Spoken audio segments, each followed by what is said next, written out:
भला हुआ मेरी माला टूट गई, मैं राम भजन से छूटी।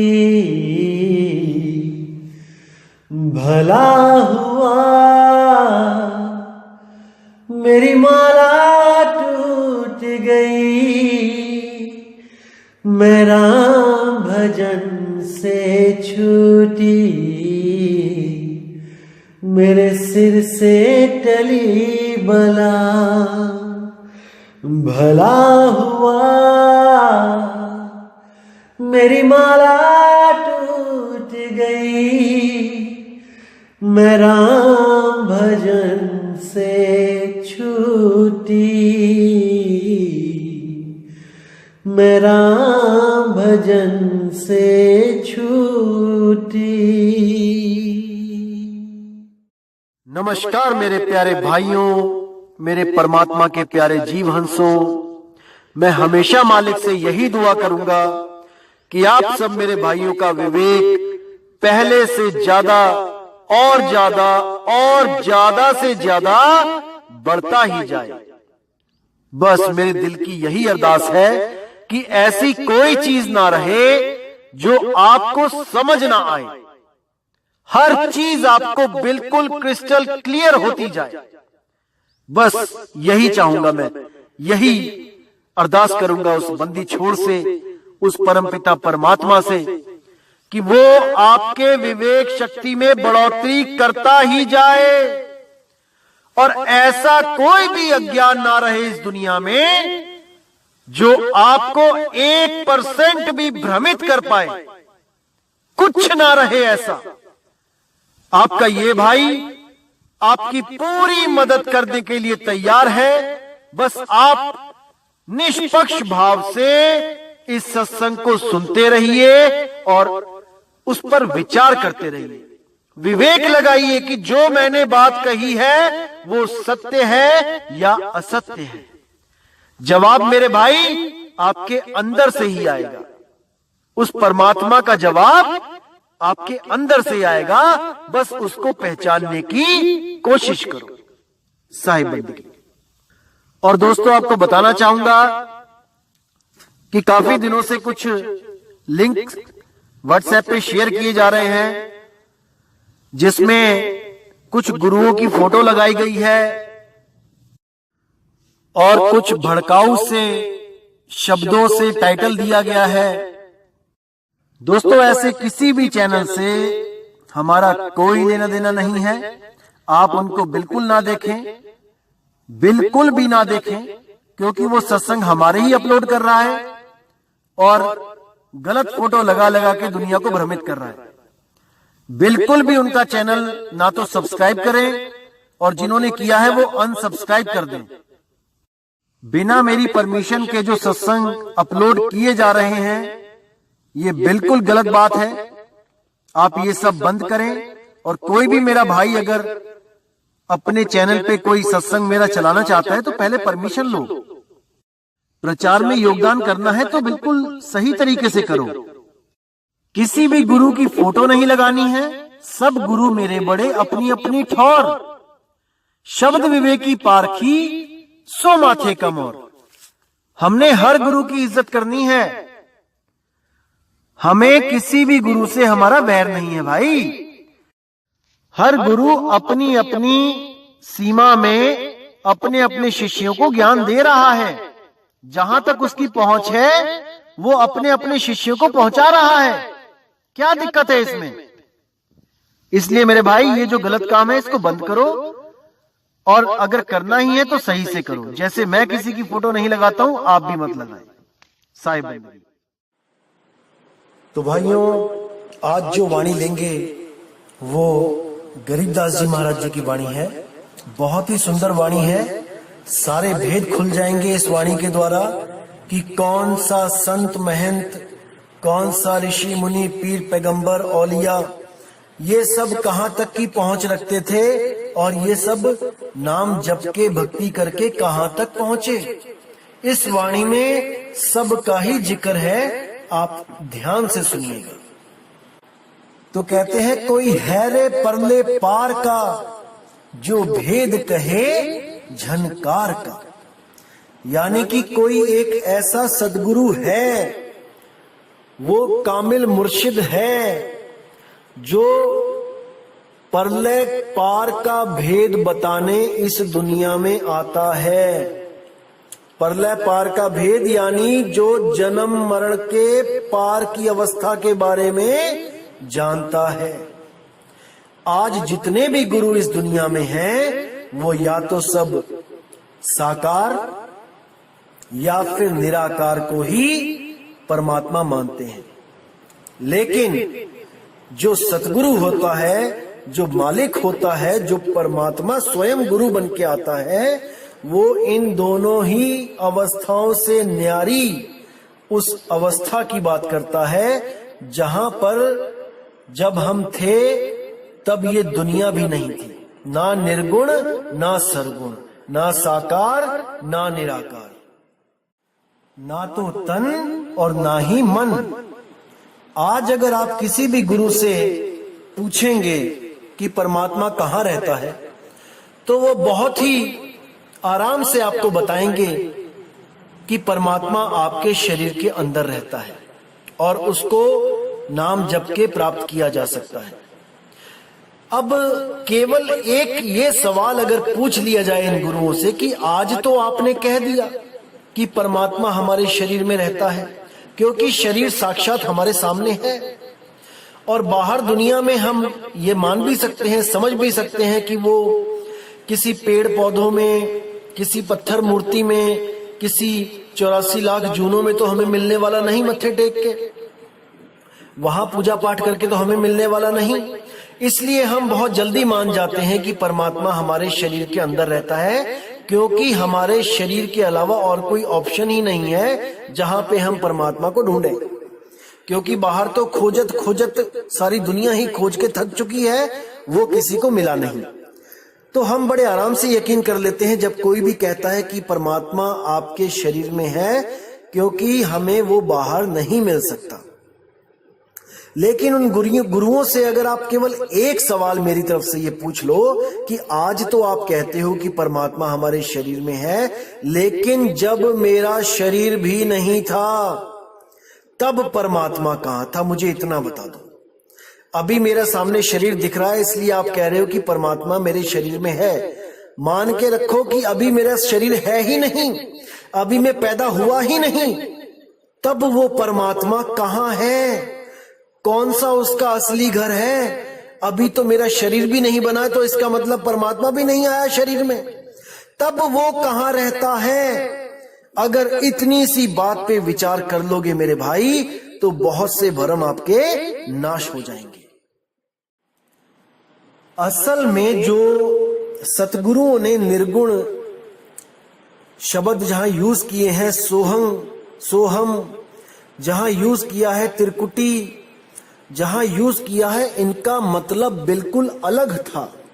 लेकिन अधूरे गुरुओं ने इसका मतलब हमें गलत समझाकर हमें उलझा दिया। जैसे जहां भी पूर्ण संतों ने सोहम का जिक्र किया कि सोहम ध्यान लगाया, तो इन अधूरे गुरुओं ने उसको एक मंत्र घोषित कर दिया या उस सोहम को सांस घोषित कर दिया। जबकि वो शुद्ध सोहम अवस्था, जो तू सोहम यानी कि जैसा परमात्मा वैसा ही मैं, उस अवस्था की ओर इशारा करता था। लेकिन अधूरे संतों ने उसको एक मंत्र बना के पेश कर दिया, जपवा दिया, एक श्वासों की धुन बना के पेश कर दिया, उसको जपवा के जन्म बर्बाद करवा दिया। जैसे कई वाणियों में निर्गुण शब्द आता है, तो इसका मतलब होता है कि गुणों से न्यारा, निर्गुण, जिसमें कोई गुण नहीं है, उस अवस्था की बात की जा रही है। जो गुणों से, 16 गुणों से भी जो पहले जो अवस्था थी, उस अवस्था तक पहुंचने को निर्गुण बोला गया है। लेकिन अधूरे संतों ने क्या किया, इस निराकार तत्व आकाश तत्व को ही निर्गुण बता के पेश कर दिया और उसी आकाश के लिए बोला कि देखो ये गुणों से रहित है, यही निर्गुण है। इसी आकाश को निराकार बता के दोनों हाथों के बीच दिखा के जीवों को उलझा दिया, जबकि ऐसा बिल्कुल नहीं था। इसी तरह त्रिकुटी का नाम लेकर आंखों के बीच जो तीसरा तिल है वहां पे उलझाया गया। त्रिकुटी का जब आप असली अर्थ जानोगे तो आपको समझ में आएगा कि कुटी मतलब एक स्थान जहां पे कोई रहता है। त्रिकुटी यानी तीसरी कुटी। सुरती के रहने के 3 स्थान हैं। पहला स्थान वो है जहां पे वो हमेशा से थी।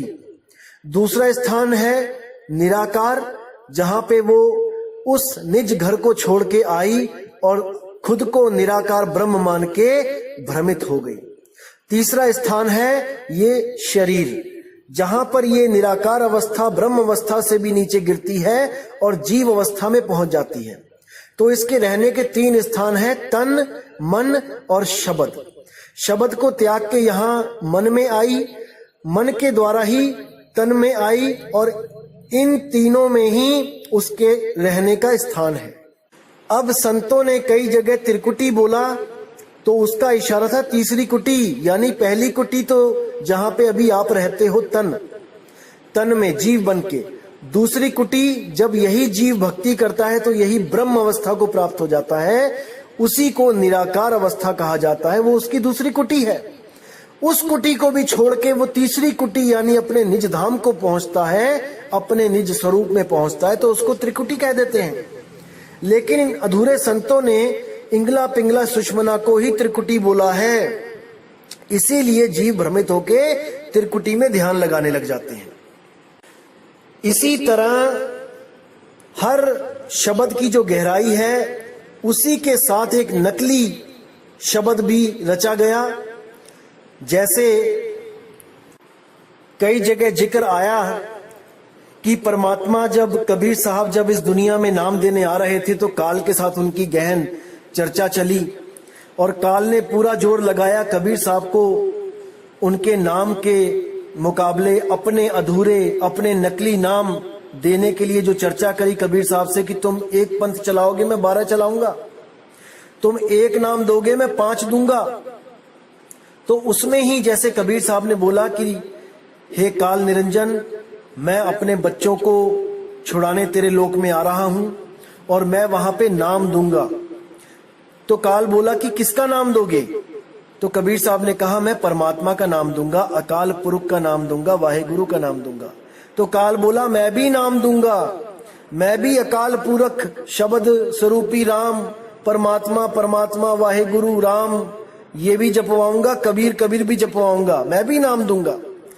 तो कबीर साहब ने बोला कि तू जो नाम देगा वो बोलने में आएगा, मेरा नाम बोलने में नहीं आएगा। तो वो बोला कि मैं भी ऐसा नाम दूंगा जो बोलने में नहीं आएगा, मैं श्वासों के द्वारा जपवाऊंगा जिसमें जीभ नहीं चलेगी, तो जीभ परख नहीं कर पाएंगे कि ये नाम बोलने में आ रहा है कि नहीं। आएगा नाम बोलने में ही, लेकिन वो सोचेंगे श्वासों के द्वारा जपा जाएगा तो इसमें जीभ हिल। तो आप जितनी भी वाणियों में बताओगे कि वो जीवा पे नहीं आता है तो ये लोग भी यही सोचेंगे हमारा नाम कौन सा जीभ पे आता है, हम तो श्वासों के द्वारा जप रहे हैं, यानी हमारा नाम भी सत्य है। तो साहिब ने कहा कि वो नाम एक धुन होगी, वो कोई अक्षर नहीं होंगे। तब काल बोला कि तुम एक धुन दोगे तो मैं 5 धुनें दूंगा, मेरी भी धुनें होंगी क्योंकि मेरे पास तत्व है, मैं तत्वों की धुनों में उलझाऊंगा। तब कबीर साहब ने बोला कि जो मेरा शब्द होगा वो बदलेगा नहीं, वो एक रस रहेगा। यहां पर आके काल कुछ बोल नहीं पाया क्योंकि उसके पास जो धुनें हैं वो बदलती हैं, 5 तत्वों की धुनें बदलती रहती हैं। तो यहां पर आके काल बोला कि हे महाराज, ऐसा कौन सा नाम है, ऐसा कौन सा शब्द है, मुझे भी बताएं, मैं भी जीवों की मदद करूंगा पार होने में। तब कबीर साहब ने बिल्कुल मना कर दिया कि वो नाम तुझे कभी नहीं पता लग सकता, वो नाम केवल तभी पता लगेगा जीव को जब स्वयं परमात्मा एक गुरु का रूप धारण करके इस जीव को जगाने के लिए दुनिया में आएंगे, नहीं तो उस नाम के बारे में कोई नहीं जान पाएगा। इसीलिए जीवों को जगाने के लिए कबीर साहब ने ये शब्द बोला कि जाप मरे अजपा मरे अनहद भी मर जाए, सुरत समाये शब्द में वाको काल न खाए, ताकि काल के द्वारा चलाए गए सारे नाम एक्सपोज हो जाएं, सारी दुनिया को पता लग जाए कि कौन से नाम सच्चे नहीं हैं जिनका नाश हो जाता है। कौन से नाम? जाप, अजपा, अनहद, यानी जितने भी मंत्र जो जपे जाते हैं उनका नाश हो जाता है। जितने भी मंत्र जो श्वासों के द्वारा जपे जाते हैं, जब श्वासों का नाश हो जाता है तो उन मंत्रों का भी नाश हो जाता है।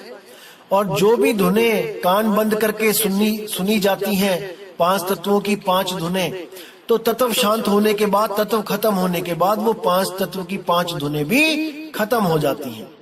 जाप मरे अजपा मरे अनहद भी मर जाए, सुरती समाये शब्द में। अब ये कौन सा शब्द है? ये गुप्त सार शब्द है जिसका कभी अंत नहीं होता, जो निरंतर चलता है।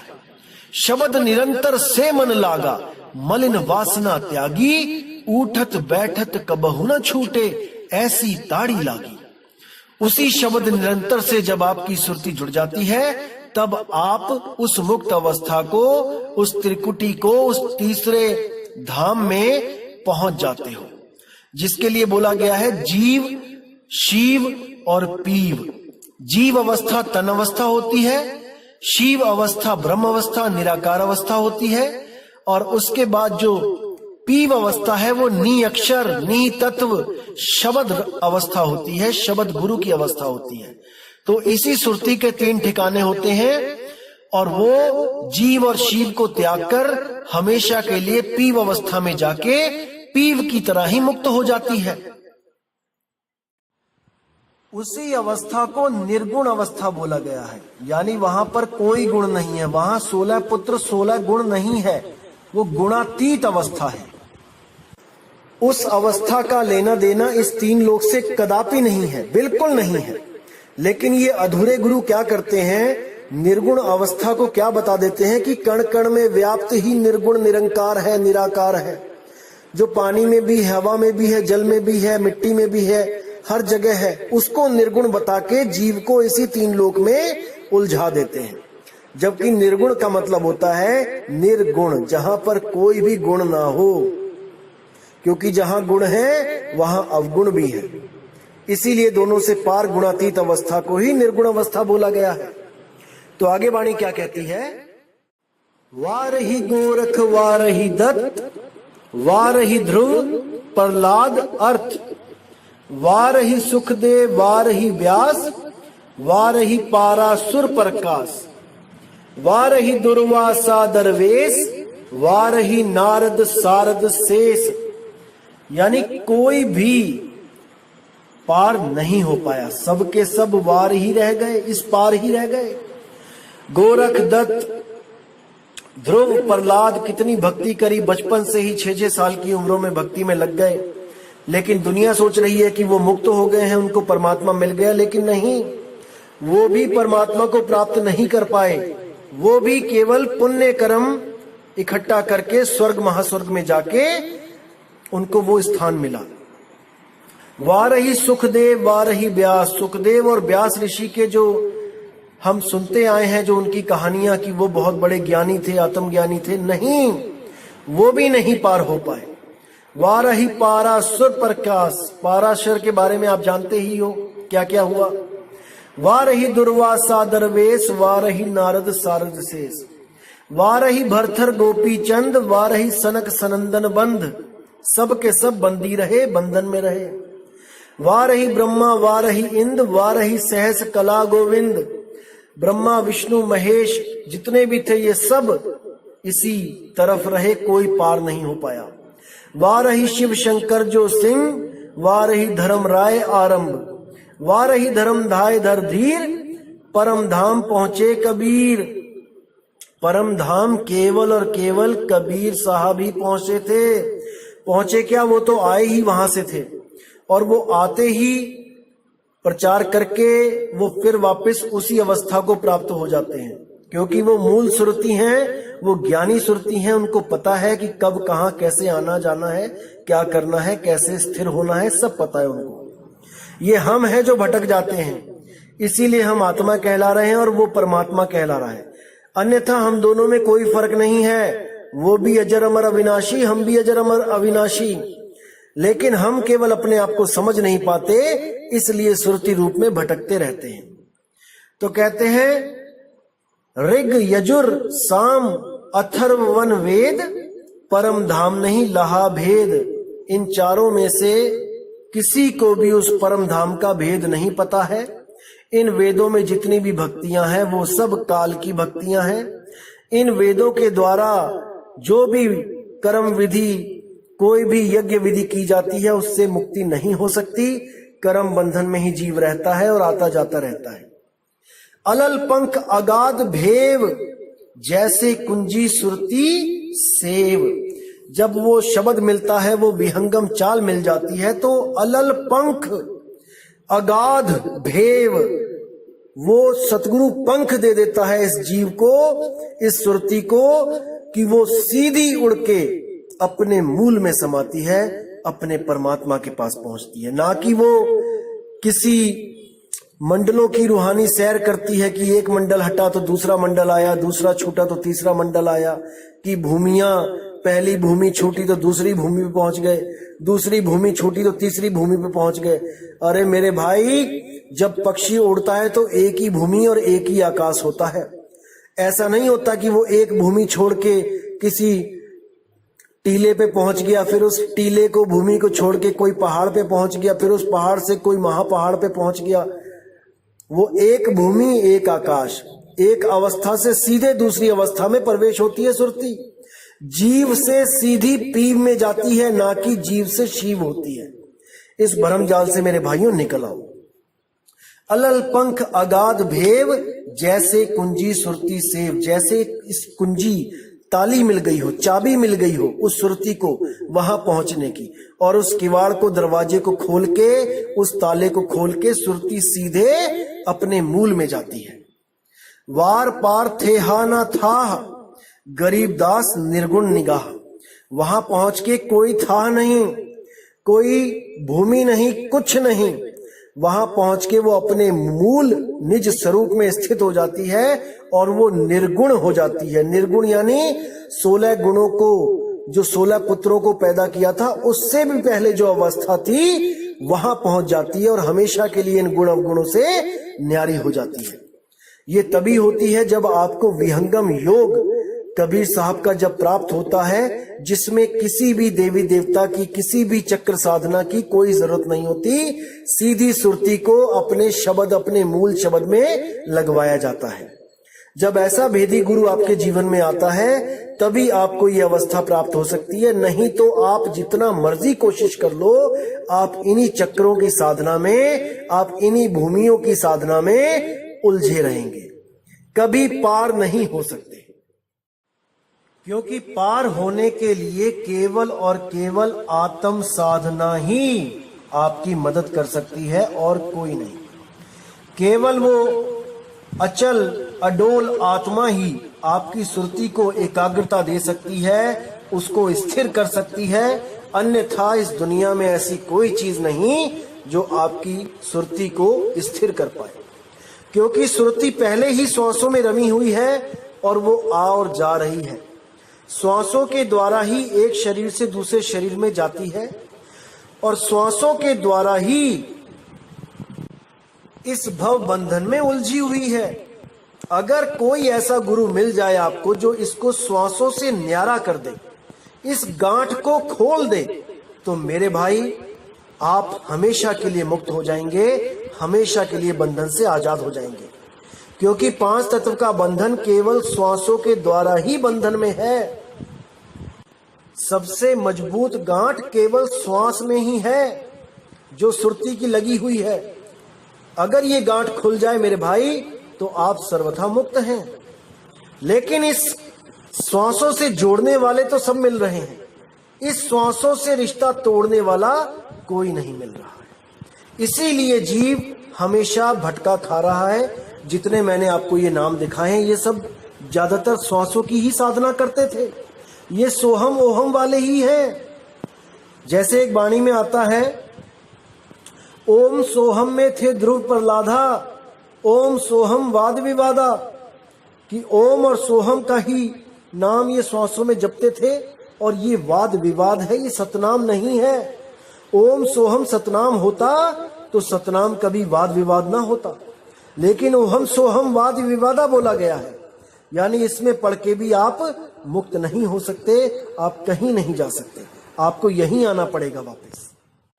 तो यहाँ पे पूरा समझाने की कोशिश की गई है कि मन को प्रबोध के हर के नाव में लगाना है, इसको प्रकाशित करना है, इसको ज्ञान में लेके आना है। 10 दिस धावत आवे ठाई, जो सुरती 10 दिशाओं में भाग रही है इसके द्वारा, उसको ठिकाने पे लेके आना है। ठा चाहिए। ताको विघ्न न लागे कोई, उसके लिए कोई विघ्न नहीं है। सतगुरु मिलता है, उसको बड़े प्रेम से शब्द का भेद बता के उसकी सुरती को स्थिर करता है। जाके हृदय बसे हर सोई, उसके हृदय में परमात्मा का वास हो जाता है। कली ताती ठांडा हरि नाऊ, कल ताती यानी कि जो पाप पुण्य की जो बेड़ियां हैं, ये ताती, ये बहुत दुखदाई है। ठांडा हरि नाऊ, वो परमात्मा का नाव, वो बिल्कुल ठंडा है, वो सुख देने वाला है। सिमर सिमर सदा सुख पाओ, उसको सिमर के सदा आप सुखी रह सकते हैं। भव बिन से पूर्ण होई आस, अब ये डर खत्म हो गया और पूर्ण होई आस यानी जन्म मरण से मुक्ति की आस जो थी वो पूर्ण हो गई। कैसे हुई? भक्त भाई आत्म परगास, वो आत्मा का प्रकाश हो गया और हमेशा के लिए सुरती उस आत्मा में रम गई। तित घर जाई बसे अविनाश, कहो नानक काटी जमफास। उस घर जाके उस अविनाशी परमात्मा के पास आपकी सुरती पहुंच गई, शब्द में सुरती लग गई और कहो नानक काटी जमफास। आने जाने का जो आपका था बार बार का झगड़ा, ये हमेशा के लिए जम की फांस ये कट गई। तत्व विचार कहे जन सांचा, यानी कि इस तत्व को विचार के, आत्म तत्व को विचार के मैं सच कह रहा हूं। जन्म मरे सो कांचो काचा, जो बार बार जन्मता और मरता है जो तत्व, वो सत्य नहीं है। जैसे श्वास है, आता है जाता है, ये सत्य नहीं है। ये खत्म हो जाता है, सत्य नहीं है। 5 तत्व सत्य नहीं है और 5 तत्व की शक्लें सत्य नहीं है और गुरु कोई शक्ल नहीं है, शब्द है। आवागमन मिटे प्रभ सेव, आप त्याग शरण गुरुदेव। आवागमन तभी मिटेगा जब आप त्याग यानी इस शरीर को त्याग के शरण गुरुदेव, उस शब्द गुरु की शरण में ये सुरती जाएगी। ईव रतन जन्म का होई उधार, हरि हरि सिमर प्राण आधार। इसी रतन के द्वारा इस जीव का जन्म का उद्धार होगा जब वो हर हर सिमरे प्राण आधार। जिस परमात्मा की वजह से ये प्राण भी चल रहे हैं, ये प्राणों का भी जो आधार है, उसको सिमर के ही यहां से हम छूट सकते हैं। तो मेरे भाइयों, मैं उम्मीद करता हूं कि आज के सत्संग से आपका विवेक बड़ा होगा और मैं मालिक से अरदास करूंगा कि आपको हर चीज बिल्कुल सही सटीक समझ में आती रहे। इसी के साथ दोस्तों मैं विदा चाहूंगा। जय गुरु बंदी छोड़ वैराग साहिब, जय गुरु बंदी छोड़ साधु शरण साहिब, जय गुरु बंदी छोड़ बाबा मदन साहिब जी, जय जय सतगुरु बंदी छोड़ सतगुरु सत्य कबीर साहिब की सदा ही जय हो। साहिब बंदगी सतनाम।